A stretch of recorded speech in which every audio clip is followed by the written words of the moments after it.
తెల్లవార్లు 2 రోజుల పాటు మా ఇల్లు సీలేసి పోలీస్ అధికారులు అందరూ మా ఇంటి దగ్గరే పడుకుని ఈ రకంగా చుట్టుపక్కల వాళ్ళందరిలో కూడా పలకరించడానికి భయపడేటువంటి ఒక భయానక వాతావరణాన్ని క్రియేట్ చేశారు. అసలు ఇదిగాక నా ఫోన్లని నేను గవర్నర్ని కలిసిన తర్వాత నా 2 మొబైల్ నెంబర్స్ ఆనాడు నేను ఉపయోగించే 2 మొబైల్ నెంబర్స్ని ఇంటెలిజెన్స్ డీజీ గారు ట్యాపింగ్ చేశాడు. నేను చేస్తున్న ఆరోపణ ఆధార సహితంగా చేస్తా ఉన్నా. నా ఫోన్ని ట్యాపింగ్ చేసి పిఎస్ఆర్ ఆంజనేయులు నన్ను బెదిరించాడు. నేను ఆనాడు గవర్నర్ని కలిసిన తర్వాత ప్రభుత్వం నా మీద దాడి చేస్తూ ఉంటే ప్రధాన ప్రతిపక్ష నాయకుడైనటువంటి గౌరవనీయులు నారా చంద్రబాబు నాయుడు గారిని, ఆనాడు ఈ రాష్ట్రంలో ప్రతిపక్ష పార్టీగా ఉన్నటువంటి పవన్ కళ్యాణ్, జనసేన అధినేత పవన్ కళ్యాణ్ గారిని కలిసి ఈ రకంగా ఉద్యోగస్తులను వేధిస్తున్నారనే విషయాన్ని చెప్పడానికి వారి అపాయింట్మెంట్ కోసం ఫోన్ చేశానని, నా ఫోన్ ట్యాపింగ్ చేయబట్టే కదా వారికి తెలిసింది. వెంటనే నా దగ్గరికి వచ్చి నన్ను పిలిపించి ఆ యేసుబాబు అనే అధికారి దగ్గర కూర్చోబట్టి, నువ్వు పవన్ కళ్యాణ్ని చంద్రబాబు నాయుడిని కలవడం మానుకోకపోతే నీవు చాలా ఇబ్బందులు పడతావని చెప్పాడు. ఇది ఆ ఇంటెలిజెన్స్ డీజీ ఆఫీసులో నేను డేట్లతో సహా చెప్తా. వారి సీసీ కెమెరా రికార్డింగ్లో నేను ఆఫీస్కి వెళ్ళిన ఉదంతం ఉంటుంది. ఆఖరికి జూన్ 1వ ఇంకా నేను వినకపోతే జూన్ 1వ తారీఖు నాడు రాత్రి 7 గంటలప్పుడు ఇక్కడ మా అసోసియేషన్ ఆఫీస్కి కింద నా రూమ్లో నేను ఉండగా ఒక అధికారిని పంపించి నన్ను వీడియో కాల్ ఫోన్ మాట్లాడమన్నాడు. ఆనాడు ఇప్పుడు నా ఫోన్లు వాళ్ళు ఏదైతే పట్టుకుపోయారో 7780729097 అనే నా మొబైల్ నెంబర్తో వారికి వీడియో కాల్ మాట్లాడిచ్చారు. ఆ వీడియో కాల్ మాట్లాడినప్పుడు నువ్వు రేపు ఉదయం 8:30లోగా సజ్జల రామకృష్ణారెడ్డి దగ్గరికి వచ్చి క్షమాపణ కోరి నువ్వు కోర్టులో వేసిన కేసులని నువ్వు విత్డ్రా చేసుకోకపోతే 8:30 తర్వాత యు ఆర్ నో మోర్, భగవంతుడు కూడా నిన్ను కాపాడాడనే పదాలు వాడాడు. నేను వారిని అడిగా, ఆల్ ఇండియా సర్వీస్ అధికారిగా ఉంటూ ఇలాంటి పదాలు పదప్రయోగం చేస్తూ ఉన్నారు, నో మోర్ భగవంతుడు కూడా కాపాడలేంటే అర్థం ఏంటి, ఫిజికల్గా ఎలిమినేట్ చేస్తారా అని వారిని నేను ప్రశ్నించా. అవన్నీ నాకు తెలీదు, ఎస్ఆర్కే చెప్పమన్నాడు, చెప్పాను అని చెప్పాడు.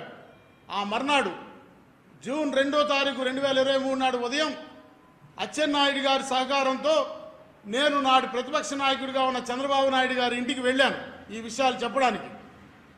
వారు దీన్ని అర్థం చేసుకుని ఇది చాలా దుర్మార్గమైనటువంటి వ్యవస్థ, దుర్మార్గుడు రాజుగా ఉన్నాడు, మనం ఈ వ్యవస్థని కాపాడుకోవాలి, మనని మనం కాపాడుకుంటూనే ఈ వ్యవస్థని కాపాడుకోవాలని ఆయన నాకు ధైర్యం చెప్పారు. నాడు చంద్రబాబు నాయుడు గారి ఇంటికి వెళ్ళారన్నది అక్కడ ఉన్నటువంటి సీసీ కెమెరా ఫుటేజ్ని డైరెక్ట్గా ఇంటెలిజెన్స్ డీజీ ఆఫీసులో పిఎస్ఆర్ ఆంజనేయులు చూస్తాడు కాబట్టి అక్కడ నేను కనిపించానని 200 మంది పోలీసుల్ని అర్ధగంటలో మా అసోసియేషన్ ఆఫీస్ చుట్టూ మా ఇంటి చుట్టూ మోహరించారు.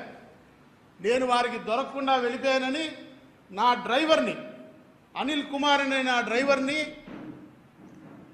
పట్టుకు వెళ్ళి విజయవాడలో 4 పోలీస్ స్టేషన్స్, మొట్టమొదట లెనిన్ సెంటర్లో ఉన్న పోలీస్ స్టేషను, తర్వాత పశురాసుల దగ్గర ఉన్న పోలీస్ స్టేషను, ఆటోనగర్లో ఉన్న పోలీస్ స్టేషన్కి తిప్పి అతన్ని నానా హింస పెట్టి కొట్టి, బట్టలు ఇప్పదీసి కొట్టి, అతన్ని కొడుతూ నన్ను ఎక్కడ దింపావు మీ సార్ నేను అడిగితే నాకు తెలియదంటే అతనికి నా కారు చంద్రబాబు నాయుడు గారి ఇంటికి వెళ్ళినటువంటి ఫుటేజ్ని చూపించి, ఇదిగో చంద్రబాబు నాయుడు గారి ఇంటి దగ్గర దింపావు, అక్కడి నుంచి ఎక్కడికి తీసుకెళ్ళావని చెప్పి అతన్ని కొడితే, ఆ కొడుతున్నటువంటి సమయంలో ఏసీపీ భాస్కర్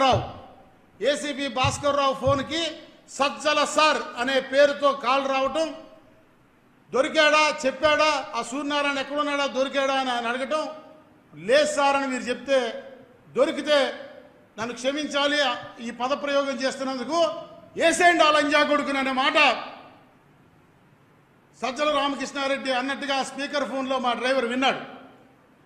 అంటే ఉద్యోగుల జీతాలు పెన్షన్లు ఇవ్వండి, మా సొమ్ము మాకు చెప్పకుండా దొంగతనం చేసేయకండి అని అడిగితే చంపేమనేటువంటి పరిస్థితి ఆనాడు ఈ రాష్ట్రంలో ఉంది.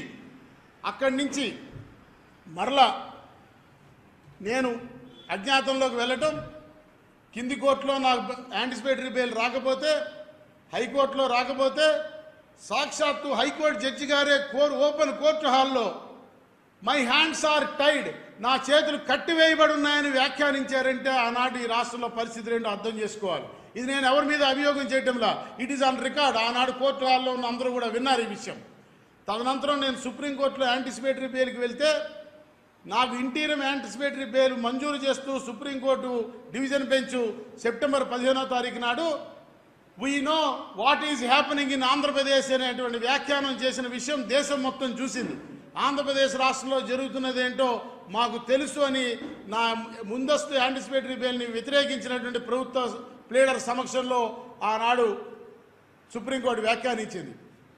ఇంకా దారుణమైన విషయం ఏంటంటే నా సుప్రీంకోర్టులో యాంటిసిపేటరీ బెయిల్ రాకుండా ఉండడానికి ప్రభుత్వం 25 లక్షల రూపాయలు అధికారికంగా ఖర్చు పెట్టింది. రంజిత్ కుమార్ అనేటువంటి ఒక సీనియర్ అడ్వకేట్ని ఎంగేజ్ చేసి ఆయనకి అపీరెన్స్కి 7.5 లక్షల రూపాయలు మంజూరు చేస్తూ జీవో ఇచ్చింది. ఆయన 4 సార్లు అపీర్ అయ్యి ఆ సొమ్మును తీసుకున్నారు. దానిలో 10% ఏఓఆర్కి చెల్లించాల్సి ఉంటుంది విధాన నిర్ణయం ప్రకారం. ఆ మేరకు నా యాంటిసిపేటరీ బెయిల్ వ్యతిరేకించడానికి దాదాపు 30 లక్షల రూపాయలు నాటి ప్రభుత్వం ప్రజాధనాన్ని దుర్వినియోగం చేసిందనే విషయాన్ని మనవి చేస్తూ ఉన్నాం.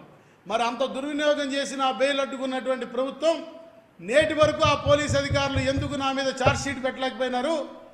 కనీసం ఎందుకు నన్ను విచారించి ఏమి విచారించారో సమాజానికి చెప్పాల్సినటువంటి అవసరం ఉన్నది.